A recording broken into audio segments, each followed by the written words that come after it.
अस्सलामु अलैकुम वरहमतुल्लाहि वबरकातुहू। संभल के अंदर कल जुमे के दिन एक मस्जिद जिसका नाम है अनार वाली मस्जिद, इस मस्जिद से अज़ान की आवाज़ आती है और पूरा पुलिस फ़ोर्स इस मस्जिद की तरफ दौड़ पड़ता है और मस्जिद के गेट पर जाकर इमाम साहब को बुलवाया जाता है और इमाम साहब को गिरफ़्तार कर लिया जाता है। गिरफ़्तार करने के बाद उनकी ज़मानत तो हो जाती है, लेकिन 2 लाख रुपए का चालान इन पर लग जाता है। पूरा मामला क्या है? जब पूरा मामला मैंने पढ़ा, ख़बरों में देखा, तो मुझे बड़ी हैरानी हुई और अफसोस भी हुआ। पूरा मामला क्या है, आइए मैं आप लोगों को बताता हूँ। पूरा मामला असल ये है कि आप लोगों को पता है कि संभल के हालात इस वक्त कितने नाजुक चल रहे हैं। तो 2-3 दिन पहले कोई मीटिंग हुई होगी जिसमें ये तय हुआ कि धार्मिक स्थल पर जो माइक हैं, लाउड स्पीकर हैं, उनका इस्तेमाल ना किया जाए। अब पुलिस फोर्स जो है ना, वो गश्त कर रहा था जुमे वाले दिन, तो अनार वाली मस्जिद से अज़ान की आवाज़ पुलिस फ़ोर्स को तेज़ आवाज़ में सुनाई दी। तो पूरा पुलिस फ़ोर्स इस मस्जिद की तरफ दौड़ पड़ा और इमाम के ख़िलाफ़ कार्रवाई की गई। इमाम को गिरफ़्तार किया गया और 2 लाख रुपए का चालान भी इमाम का किया गया। भाई, अगर कोई कानून बनता है तो उसका पालन होना चाहिए, लेकिन किसी एक ख़ास समुदाय को सोशल मीडिया पे ख़ास तौर पर उछाल कर दिखाना, देखो कानून को तोड़ने वाले तो हर समुदाय के लोग होते हैं, है ना। लेकिन मैं ये देख रहा हूँ कि सोशल मीडिया पर मस्जिद, इमाम, मुसलमान, उनके मुद्दों को इस तरह से चुन चुन कर ये न्यूज़ वाले दिखाते हैं कि देखने वाला मुसलमानों के ख़िलाफ़ जो है ना, वो उसको एक हेट और नफ़रत वाली फीलिंग मुसलमानों के ख़िलाफ़ आने लगे कि यार ये मुसलमान, ये वो, तरह तरह के नाम मुसलमानों के लिए बोले जाते हैं जो इंतहाई गलत है और इस पर कानून बनना भी चाहिए। बहरहाल और इस बात पर भी मुझे बड़ी हैरानी हुई कि एक अज़ान की आवाज़ तेज़ हो गई तो मतलब इमाम को गिरफ़्तार भी कर लिया गया, 2 लाख रुपए का चालान भी किया गया। मुझे बहुत अच्छे से याद है कि मैं अपनी बेटी के साथ एक मरतबा अपनी बेटी को अपनी वाइफ के साथ दवा दिला के ला रहा था, तो कोई यात्रा निकल रही थी। उस यात्रा में जो गाने वगैरह बज रहे थे, जो डीजे साउंड बज रहा था, वो इतनी तेज़ था कि जब मैंने अपनी बाइक उस डीजे साउंड के पास से निकाली है तो मेरी बेटी चीख चीख कर रोने लगी थी। और आप हैरान होंगे, हैरान क्या होंगे, आप लोगों को भी पता है कि इतनी तेज़ आवाज़ में जो इस तरह की शोभा यात्राएँ निकलती हैं और इस तरह के लोग कीर्तन भजन करते हुए जो पूरा साउंड सिस्टम लगा कर निकलते हैं, तो इतनी तेज़ आवाज़ में वो चल रहा होता है कि कान का पर्दा फटने के करीब हो जाता है। बल्कि 2-3 महीने पहले मैंने खबर भी पढ़ी थी कि इतनी तेज़ आवाज़ में ये भजन कीर्तन बजाए गए थे एक जगह पर कि एक माँ के लाल का इंतकाल हो गया था, मौत हो गई थी। उस आवाज़ को वो सह नहीं पाया, बर्दाश्त नहीं कर पाया और उसकी मौत हो गई। ये भोपाल की खबर थी, आप लोग चाहें तो सर्च कर सकते हैं। और इस तरह से सुबह सुबह न जाने कितने धार्मिक स्थलों से तेज़ आवाज़ आती है लाउड स्पीकरों की। लेकिन कहीं ऐसी खबर मुझे तो नहीं देखने को मिली कि कार्रवाइयाँ होती हैं, सब तरफ होती हैं। पुलिस वाले हों हमारे और हमारा जो भी पुलिस प्रशासन है, वो कार्रवाई सब पर करता है। कहीं ऊंच नीच हो जाती है वो अलग बात है, लेकिन कार्रवाइयाँ होती हैं।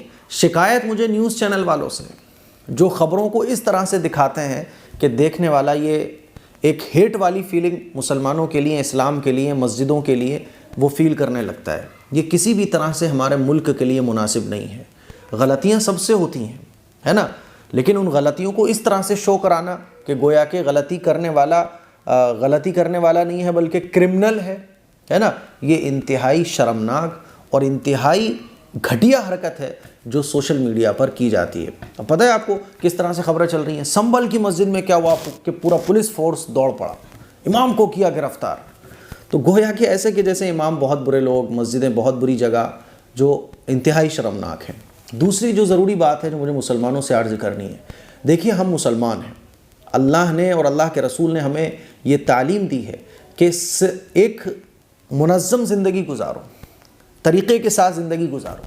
तो अगर आपकी मस्जिद है तो आपकी मस्जिद में चोरी की लाइट नहीं जलना चाहिए। अगर कोई कानून बना है तो आपको उस कानून का पालन करना चाहिए। और फिर मस्जिदों के लाउड स्पीकर की आवाज़ उतनी ही तेज़ होना चाहिए शरई एतबार से भी कि जो लोगों के लिए दिक्कत का सबब ना बने। मैंने खुद देखा है, आप लोगों ने भी देखा होगा कि मस्जिदों में एक तो मुअज्जिन जो अज़ान देने वाले होते हैं उनकी आवाज़ ही बड़ी डरावनी होती है। एक तो होता है कि मौज़िन आपने बहुत अच्छा रखा हुआ है, मक्के मदीने जैसी वो अज़ान देता है तो अज़ान सुनने में मज़ा आता है, फिर तो गैर मुस्लिम भी झूम जाए। लेकिन हमारी मस्जिदों में जो मौज़िन होते हैं वो अज़ान कैसे कैसे देते हैं आप सब लोग जानते हैं कि कान का पर्दा फटने लगे, ऐसी ख़राब आवाज़ से वो अज़ान देते हैं। और फिर माइकों का जो सिस्टम है, जो लाउड स्पीकर की जो वॉल्यूम है, वो बहुत तेज़ कर दिया जाता है कि यानी ज़रूरत है मोहल्ले की, लेकिन उसकी आवाज़ जा रही है दूसरे मोहल्ले तक, जो शरई एतबार से भी गलत है। तो हम खुद शरीयत को छोड़कर कायदों को भूल गए, कानून को भूल गए, उसूल और ज़ाब्तों को भूल गए। तो इसीलिए मैं आप लोगों से कहना चाहूँगा कि हम खुद नज़्म बनाएं अपनी ज़िंदगी गुजारने का। एक पूरा सिस्टम होना चाहिए हमारी मस्जिद का कि अज़ान देने वाला अच्छा हो, अज़ान की जो आवाज़ है वो एक इतनी होना चाहिए कि जो दूसरों के लिए तकलीफ़ का सबब ना बने। इस्लाम में तो ये हुक्म दिया गया कि अगर कोई सो रहा हो तो सलाम भी आहिस्ता से करो कि सोता हुआ ना उठ जाए। कुरान की तिलावत भी आहिस्ता से करो अगर कोई सो रहा हो कि सोने वाले को तकलीफ़ ना पहुँचे। इसलिए हम खुद अपनी ज़िम्मेदारी समझकर लाउड स्पीकर का जो वॉल्यूम है उसको कम रखें, पुलिस को ज़रूरत ही ना पड़े, गैरों को मौका ही ना मिले। अपने डॉक्यूमेंट्स, अपना बिजली का बिल, अपनी केबल्स, सारी चीज़ों को हम A to Z परफेक्ट रखें कि किसी को उंगली उठाने का मौका ही ना मिले। हम क्यों सामने वाले को मौका दे रहे हैं? और मुझे सिस्टम से भी थोड़ी सी शिकायतें ये हैं कि ऐसा क्यों है कि एक तरफ तो हम इतना सब कुछ करते हैं लेकिन दूसरी तरफ हम खाली छोड़ देते हैं। कितनी बार ऐसा होता है कि लोगों का निकलना ऐसी जगह से मुश्किल हो जाता है, इतनी तेज़ आवाज़ से धार्मिक चीज़ें हो रही होती हैं, वहाँ पे कोई प्रॉब्लम नहीं हो रही होती है, और अगर हो भी रही हैं तो ऐसे लोगों पर कार्रवाइयाँ होना चाहिए जो लोग ख़ास तौर पर एक समुदाय को टारगेट करके सोशल मीडिया पे दिखा रहे हैं।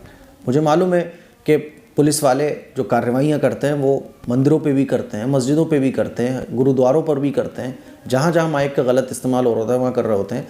लेकिन ऐसे लोग जो सिर्फ मस्जिदों की कार्रवाइयों को इस तरह से दिखाते हैं कि गोया कि मुल्क के लिए बस यही कम्युनिटी ख़राब है, यही धार्मिक स्थल मुल्क के लिए ख़राब है, ऐसे लोगों के ख़िलाफ़ भी कार्रवाई होना चाहिए।